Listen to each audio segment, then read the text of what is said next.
You are now tuned into the Black Law Students Association of Canada's YouTube. Welcome to the BLSA Canada Fireside Chat Series. Again, my name is Kelsey Sibanda, and I'm on the BLSA Canada Communications Committee, and I'm currently attending the University of New Brunswick. And today I'm joined by Paul Davis, who's a partner at McMillan LLP and one of Canada's leading public mergers and acquisition lawyers. That's pretty impressive. So we're really honored to have you here with us, Paul, and thank you for joining us. You're welcome. It's great to be here, Kelsey. All right, so let's dive into the questions here. Sure. Paul, please introduce yourself by telling us a little bit about your law school and career journey, research, and any fun facts that you'd like to share. Sure. So I always knew I wanted to be a lawyer, notwithstanding there were no lawyers in my extended family. I attended 2 years of university and then applied to law school and decided to attend U of T, which is a great law school, and it opened numerous opportunities for me. I then summered an article at Davies Ward and then became an associate and equity partner there. I truly enjoyed my time there. I loved the work. But as my wife and I began to have children, and we had 3 children before the oldest was 4 years old, I started to look for a better life balance. So I dabbled in investment banking and merchant banking, and then became a senior officer of a TSX listed public company, which actually I enjoyed immensely, being on the other side, so to speak, of the fence.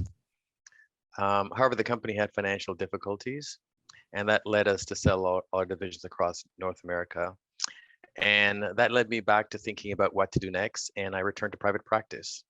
That was nearly 12 years ago this March when I joined McMillan LLP. At McMillan, I focus on public company M&A, transactions, and proxy fights. And proxy fights are transactions where you try to take control of a board of public company, or you try to defend others from doing the same. At McMillan, I also have management responsibility. I'm the chair of the board of partners. I'm the leader of our national capital markets and M&A group. I also chair our China practice for Ontario, which some people find strange, but the story behind that is likely too long for this interview. In terms of fun facts, which I interpret to be things people would not guess about me, my current favorite hobby is making from scratch premium ice creams. I also live on 22 acres in a truly rural setting outside the city of Toronto. Wow. Okay. That's pretty interesting. I don't know too many people who make ice cream from scratch, so it's pretty awesome. I've mastered rum and raisin, chocolate Oreo, chocolate brownie, cherry vanilla. I'm still dabbling. Is there any that's like your favorite flavor in particular, or? Rum and raisin is still my favorite. Rum and raisin sounds good. I guess so. Moving on with the questions here. So, is there anything that you would have done differently in your journey throughout law school that would have, or that you feel would have better prepared you for the practice of law? That's actually, I'm thinking about that. That's a tough question. I suspect when anyone looks back over a long career, they think of things they could have done differently that would have made a positive difference. I don't personally spend a lot of time looking back with regrets, and that's why it's probably a difficult one for me. I guess the one thing I've learned the older I get is that relationships are important and should be fostered. And when I was younger, I was very focused on getting out of law school and getting a job to escape poverty. And really, I wasn't thinking much about relationship building. But building relationships are important if you wish to be a successful lawyer. And it still surprises me how late in life I learned this. Although thank goodness it wasn't too late. So that's the one thing. One thing, yeah. Yeah, from my experience so far in like law school, I'm just like, yeah, it's really important to like build good relationships with other people, because you never know, like maybe if you miss a day of school or something and you're like sick and you need notes from somebody, or even I guess just looking into the future for your career, that's very valuable and important. It is. It is. For sure. And then, so moving on to the next question here. Previously as a law student and in your career as a lawyer, Did you encounter racism?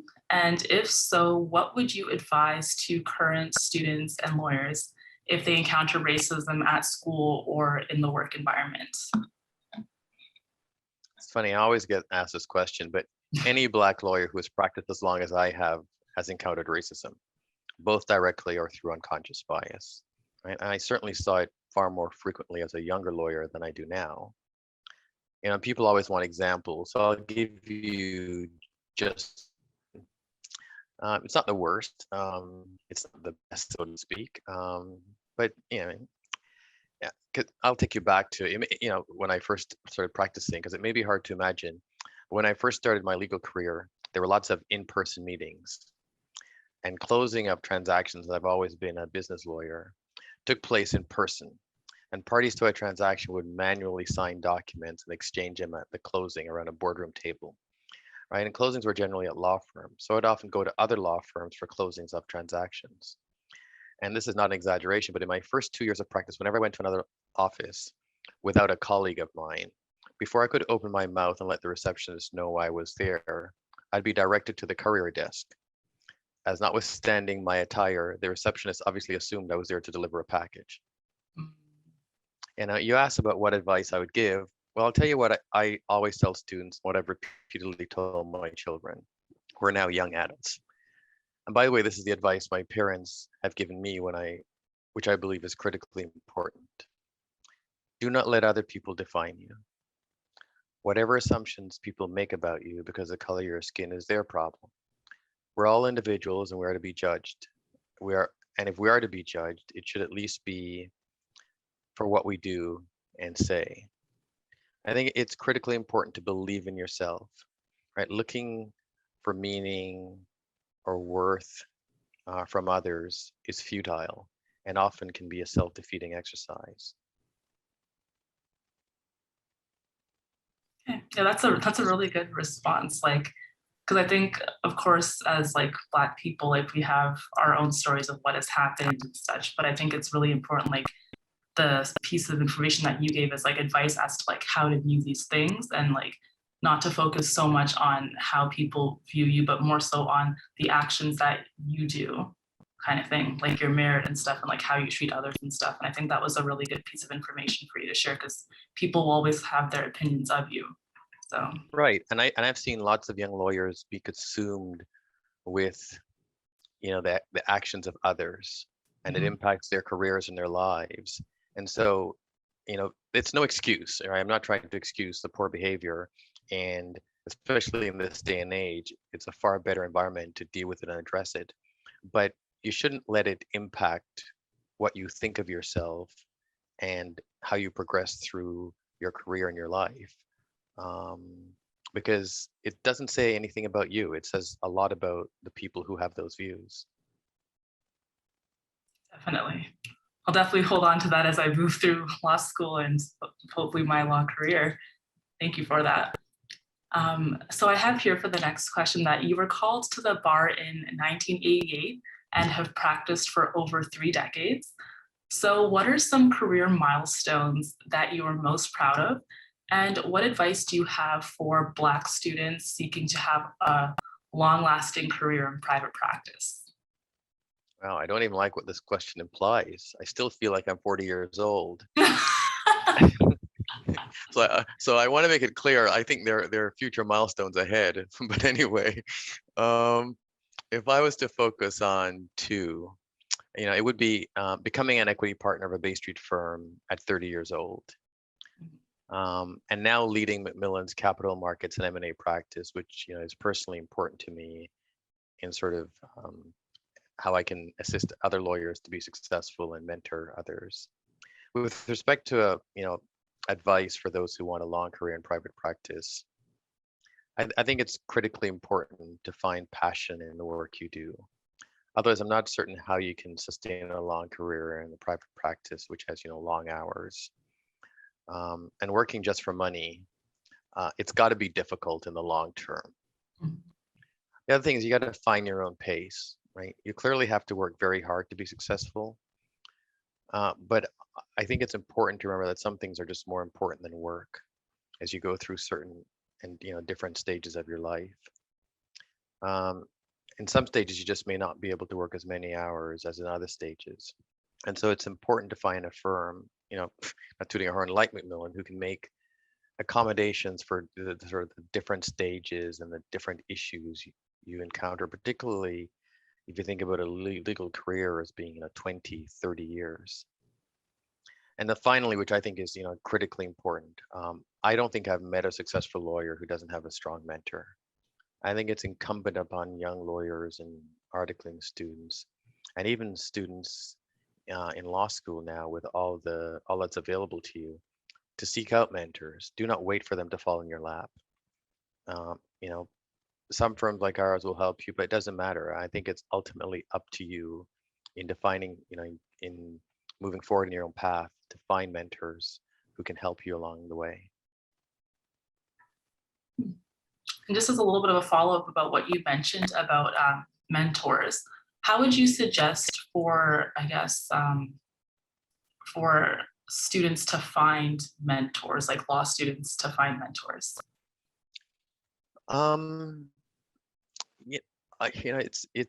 There are formal programs. I know at U of T, since I'm an alumni, has a mentor program for alumni to mentor students.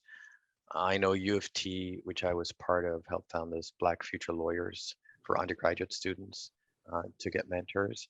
But honestly, it may simply be looking for lawyers, particularly if you're someone like me who didn't know any lawyers in any, whether it's Bay Street or family law or just no lawyers. Just especially when you get to law school, try to participate in events and seek out lawyers, or simply just phone. Like particularly, I think Black lawyers in particular are more than willing to help Black students, and just cold call them. I mean, and sometimes you get people on the wrong day and they're really busy, but follow up with an email, right? And try 1, 2, 3, 4 until you connect. And then even then, like, honestly, if you start a relationship and it doesn't work, then move on, because mentorship is not just about finding anybody, right? It's where you believe there's some sort of connection where somebody will invest in you.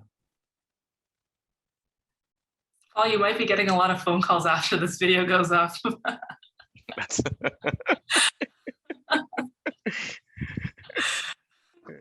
Okay. That's probably why we need more Black lawyers, but For sure. Because like I know for me, like I think, of course, going to a lot of like, networking events and getting to know people and volunteering and such, I think that's a great way to meet mentors, because you meet a lot of people. But at the same time, I find it as a Black student, it's very challenging to find a Black mentor, because I think there's a valuable experience you may have with a Black mentor, in that there might be some experiences that they've had that you will probably have as a Black person. And so I think it might be valuable for Black students to at least have one Black mentor. So it is a bit challenging to find Black mentors. But this should give you some optimism, right? Particularly when I started, there were no Black mentors, right? And so I had mentors who were white, who helped me tremendously in my career. And I still have white mentors who are incredibly helpful. So while there may be, a connection with the color of one's skin, you can find other connections. I think just finding a mentor is more important than anything else. Sounds good. So moving on to the next question here. So what do you consider the most rewarding part about practicing private law? Well, although you work long hours, you have freedom and flexibility around how you work, particularly as you get more senior. Also in a law firm, there are many things you can do outside of the academic practice of law, right? You can mentor, you can assist in recruiting, you can write academic articles, you can teach, you can help with business development with clients and prospective clients. Also, private practice can provide you with a fairly good standard of living. It can also provide you with a platform that you can use to help others in various ways, right? Including, as we talked about, just mentoring the next group of lawyers or professionals.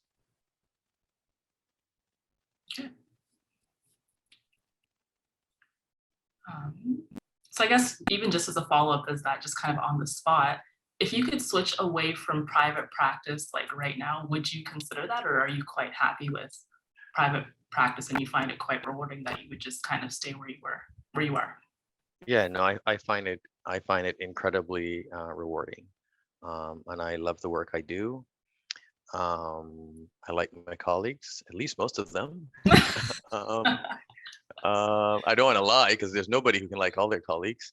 But no, I enjoy the work I do. I enjoy the culture at the firm I work with. Yeah, no, I don't not envisioning that. And obviously, I've been out of private practice, so I've seen other aspects of being a lawyer. So no. All right. And then here, so I would love to give you the final word to say anything to those who are listening, mostly probably like law students. So the floor is yours to speak directly to them, whether that means giving advice or highlighting a quote, whatever you see fit. Okay. I guess I'll admit that I'm an optimist um, before I start. So, I believe this is a unique period in history for Black Canadians. I think corporate Canada and the halls of power are more open to us uh, now than ever before. And you should seize the opportunities that are presented. There can be no doubt that there remains real barriers to success for Black professionals, but we need to be resilient and optimistic. Hard work, integrity, intellect, and resilience will take you a long way. I also hope that Black students aspire to go to Bay Street and assume a prominent role in the halls of power. That is one of the ways we will end bias. As I said, I'm an optimist. Yeah, no, I think that's really good to state that, because I mean, you don't always see like too many like Black Bay Street lawyers, and I think that's really motivating as well to get more students in there as well. So thank you for sharing that. Yeah.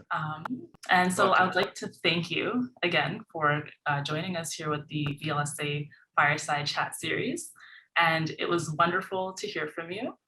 And we know that Black law students across Canada will benefit from hearing your story and advice. So I'd just like to thank you again. It was great being here. Thanks again. Thank you.